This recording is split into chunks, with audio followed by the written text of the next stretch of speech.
Hey there, welcome to Broadband Deployment News. The ACA has come out with their third version of their framework for broadband funding, how far BEAD funding they believe will go based on their analysis, and that includes how much will be able to be covered by fiber. Be right back and we'll take a look at that.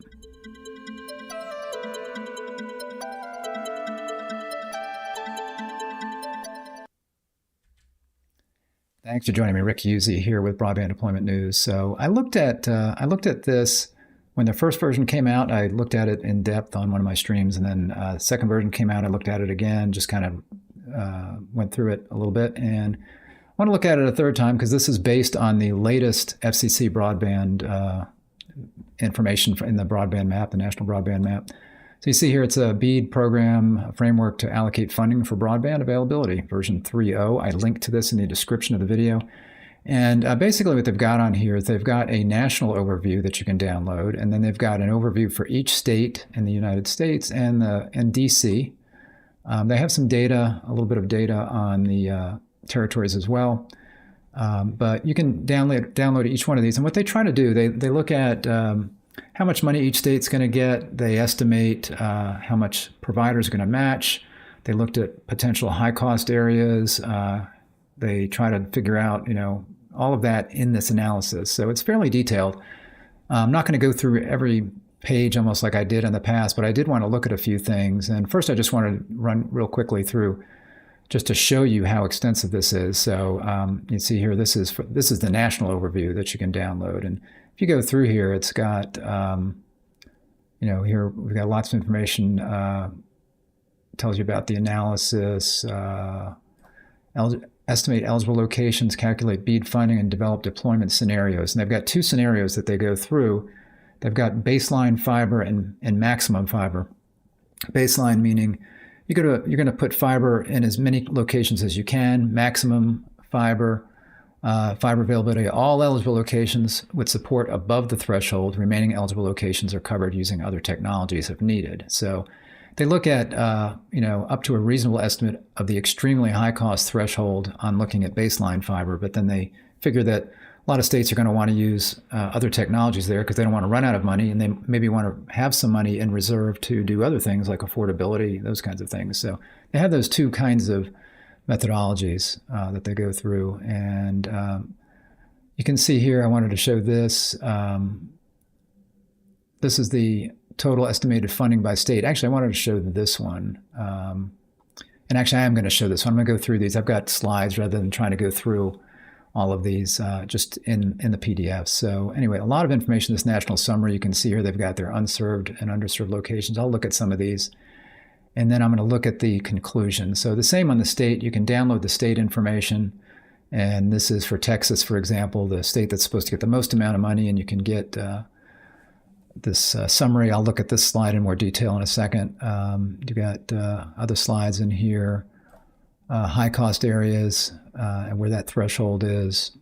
You've got this showing the unserved locations and underserved locations and kind of where they fall, average tract density. I'm going to look at this in a moment as well. So again, lots of information here for the state that you can go through, and then they've got their conclusion there. So I did want to go ahead and I'm just going to pull up some slides here because I didn't want to go through and back and forth and page through a bunch of PDFs. So I was going to look at just a couple of states, just to 3 slides on each state to kind of get a feel for this. So first, the national analysis. And again, I wanted to show this. So this is showing you the estimated BEAD funding, and it's showing you version 2 versus version 3. So version 2, which was last go around, after the first FCC map, I should say, I believe it was, you've got that color, that lighter kind of purple color. And you can see where states gained and lost. So you can look here and there's not much change. And then you see Puerto Rico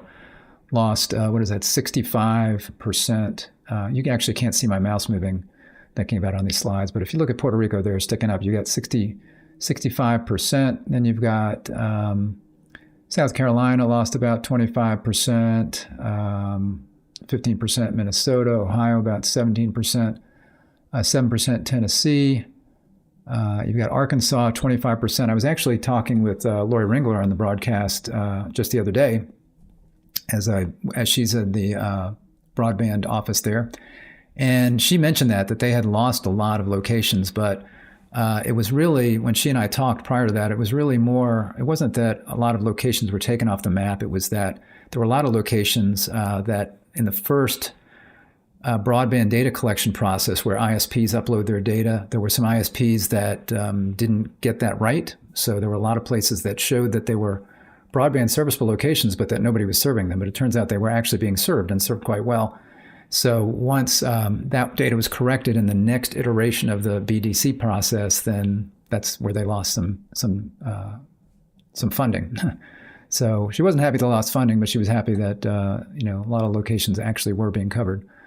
If you looked at Georgia, you see a 16% loss there. Now that could be something similar, but also I know in Georgia here that we have taken a lot of ARPA funding, and a lot of that was announced. I believe a good amount of it might have been announced prior to maybe that first production map coming out, or maybe it wasn't calculated in there as committed funding. So it's very possible that a lot of locations that were lost here were due to funding that was coming that was not reflected the first time around. And then, of course, it could be also the same kind of thing, in some of these states, like where you got Florida losing, and you got Michigan, we know lost a bunch, 25%. So that could be a combination of those things where you've got some locations that internet service providers didn't have as covered that actually are, or possibly some locations that suddenly it turns out, oh, you know what, they're going to get funding through another source. And of course, there's other things it could be, but that's my guess as to what's going on there in most cases. So we'll have to see. But you can see here that this did not change much. So you've got Texas still, Texas lost a little bit, but they're still high here. California gained. And California, actually, I believe the first go around when ACA did this was prior to having a lot of data, like the FCC data. They had California first, and then when the second iteration came out, Texas jumped way ahead, and California lost quite a bit. Well, they're back up again on version 3 after this last go-round of data. And you can see some others gained, here, some of these other states gained, the purple lines being slightly higher as they go through there. So those are the changes, and that's what we're looking at there. Then we've got this in the national summary. So this is showing you unserved and underserved locations and the overall average cost per location. So you're seeing nationally it's $13,139, and that's what this dotted line is here. That's about what, that's really what that is there. And then overall average cost per location on underserved at $10,797. And again, that's the dotted line here. So you can see most locations are under that, but then you got the hockey stick kind of thing here where you've got, as you get your average tract density down, where you've got fewer locations per mile, the cost really goes up. And you can see right here at the edge where you got 3 locations per mile, that really spikes up to about almost $50,000 per location here. So these are the kind of areas where states are going to have to make a decision. Do I run fiber there and, to some of these locations and bust my budget? Or do I find other technology there? Now, as we look through this, as I look through a lot of these states, some states maximizing fiber are actually going to be able to serve 100%, or they're not going to have any issues doing that. So we'll see that as we go through the states here. And then some much different when we look at them. So there's that on the national map, and you'll see something very similar to this on the state maps. And then you've got your national summary here. And this is showing you, again, you've got your 2 models here. You've got your baseline fiber and then your maximum fiber. So deploying fiber to the maximum extent above and below the high cost threshold. So you go from 45 billion here to 59 billion here that you're going to use to maximize fiber. And if you do that, you're going to cover 71% baseline fiber or 82% with fiber if you go with the maximized fiber, but you have less money than to do something with, later on. So you're going to have less money to be able to apply to other things. So that's the kind of the analysis as they go through this. So I want to look at some states. So the first one I want to look at was Texas, because that is the big one that's getting the most amount of money. So if we look at Texas, you can see they've got 12% or 1 million locations that are eligible. Unserved, 436,000, underserved, 290,000. So it's a big state. We're looking at a big state here with a lot of people. That's one reason I wanted to look at it. Plus, it's the one that's getting the most money. And you can see here, $3.5 billion. This is by far the most amount of funding that any state is going to get. So you can see here, total BEAD funds, $3.5 billion. Provider match, $2.1 billion. So they try to estimate how much providers are going to kick in as well. And we need to remember that as this BEAD funding comes out, providers have got to match at least 25%. A lot of states are going to require more than that. There are going to be certain situations and high cost, it's either high cost or extremely high cost, where the match isn't required. And there may be other situations where maybe there's some leeway there between the state and the NTIA negotiate that. But there's going to be a match, and they estimate that. And then there's some information here. Now, if you look at this summary, it's showing that baseline fiber, 100% of locations reached, and 74% of those locations would be fiber. Or they could look at doing maximum fiber, get 100% locations reached, and get 86% locations with fiber. So that's kind of the decision that they have to make there. And you can see the cost, and you can see what's remaining in the budget when they do that. In this case, so they can't get to 100% fiber in Texas. And if they try to maximize fiber, they have nothing left, is basically what this is showing you. And you can see that here in a moment in another summary slide. But this is showing you that same chart for Texas, where you've got your unserved and underserved locations. And in this case, their average cost per location is $12,500 for unserved, and then almost $10,000 for underserved. And again, you can see that the dotted lines there that represent that, and the same kind of thing you have here, where as you get fewer locations per square mile, your costs go way up, and they're up to kind of what that national average was, about $48,000 here on the very rural parts or remote parts. So you see that for Texas. And then again, this is just kind of the summary here, where you've got maximum fiber that can reach 86% of locations, but it's going to require 14% to be reached by other technology. So Texas needs to look at which way they want to go. Do they want to maximize that and go from 74% fiber to 86% fiber, or maybe somewhere in between if they do that?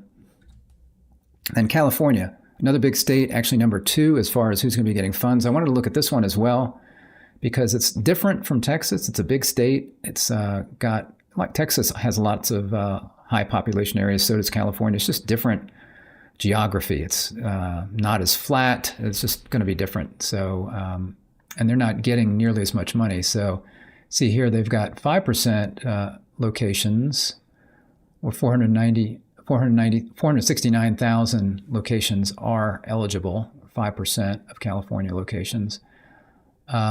You can see the unserved, the underserved locations here. You see they're getting $1.8 billion. And then I'll go ahead and look at the summary to go over this stuff here in a minute. So you look at their line here, their chart, you can see they've got quite a few more locations that are over their average cost per location. You can see how high the average cost per location is. Now it's not, this is much higher than the other ones, where you can see they're up here, they're up to $70,000, which is much higher than what the national average was in Texas. And you can see their average cost per location is almost $24,000. And you can see here again that even at some of these higher densities, they're at quite a bit per location. Here you've got, already you're over the line, way over here. And then on the underserved, it's kind of similar. It's not in real good shape here. So California's got a challenge. Over 35% of locations are estimated to fall below the high cost threshold and provider match. And that compares to, what do we have with Texas? Texas, over 70% of locations estimated to fall below the high cost threshold there with Texas. So that is a challenge for them. And then you can see here, it's not really going to make much of a difference on this. So their baseline fiber, they can reach 31% of locations with fiber, and that requires 69% to be reached with other technology. Or if they try to maximize it, they can reach 33% of locations with fiber, and that requires 67% to be reached with other technologies. So there's not really much of a difference there. They're going to have a hard time making the most out of that money that they get. Then you've got Alaska. This one I thought was interesting, because I always think of Alaska as going to be, there's no way they're going to be able to do everything they can now. Now, one thing I don't see anywhere in here is middle mile infrastructure. So Alaska may have to take some of their BEAD money and put that towards middle mile. And I don't think they cover that at all in this analysis. I don't recall seeing that when I was in here, but you can see Alaska, certainly fewer locations. So they've got 106,000 locations, 38% being eligible. But it's a huge state, but not very big population. You'd think the huge state part would be challenging, but they appear to be in good shape. But again, it doesn't address middle mile. So I don't know how that would change things, if that's built into this or how that would change things. So you can see the amount of funding that they're expecting. So a little over $500,000 is estimated. By the time they get their match, looking about almost $750,000 there. And then this one, interesting, because average cost per location much lower than California. It's not at the $15,000 average. I think it was about $15,000 nationally there. So very similar scenario, except they, unlike California, they are below their average here in a lot of these locations. And then you get to these small ones, but then they have a very high, they really bump up high here because they've got lots of people spread out here and there. So they've got this situation to deal with. And then this is their underserved right here. Over 75% of locations are estimated to fall below the high cost threshold. So again, a lot of these locations are below high cost, and their average cost is $14,854. Then here's their conclusion, and they can actually, here you can see if they go baseline fiber deployment, they can reach 68% of locations with fiber, and that would require 32% to be reached with other technology, or they can reach 100% of locations with fiber, according to this analysis, with 0% through other technology, and that leaves $84 million funds for affordability programs. So, wow, that was a real surprise to me. Now, again, is this maybe taking middle mile and it might make a dent in this? I don't know. Or maybe, I don't know. That surprised me. I thought Alaska would be more challenging than it's showing here. They can reach all areas, they're saying, with fiber using the BEAD funding and the matches, and still have $84 million left over for affordability kinds of programs. Delaware, I wanted to look at that because that's the state that's getting the least amount of money. Every state gets at least $100 million. That's their minimum. And then based on their number of unserved locations compared to the unserved locations throughout the United States and territories, then they get a certain amount above that. And Texas was the most unserved locations relative to everybody else. Again, big state, high, a lot of population, lots of underserved and unserved. Really, unserved is the thing. Delaware, small state, small population, not that many unserved. So they don't get nearly as much. So Delaware, as we look at that, they've got 4%. They've got 15,000 locations, or 4% of Delaware locations lack high speed. So you can see it's not very many locations. It's under 10,000 are estimated to lack broadband access at 25 by 3. About 6.2 or 6,200 estimated to be underserved. You can see their funding, again, they're getting the minimum allocation. They get 24,000. They got a high cost allocation in here, and remaining funds, 8 million. Not sure what that is, but anyway. So you see that info for Delaware, and then we look at where they fall. So their overall average cost per location is pretty low. This is what you'll see in a lot of places that are fairly populated. They're not hard to serve geographically, and there's not a lot of people in rural areas. So it's 6,000 or 6,600 roughly here. And you can see they've got over 95% of the locations are estimated to fall below the high cost threshold plus provider match. So you can see it's just this right here, and they're at 16,800. So they don't have a lot of really expensive locations. They don't get much money, but they don't have a lot of expensive locations. Then you can see the underserved here are all under that threshold. Then, surprisingly, this... Actually, no, wait a minute. Sorry. So this one is not that surprising. So so they can do baseline fiber, 87 million,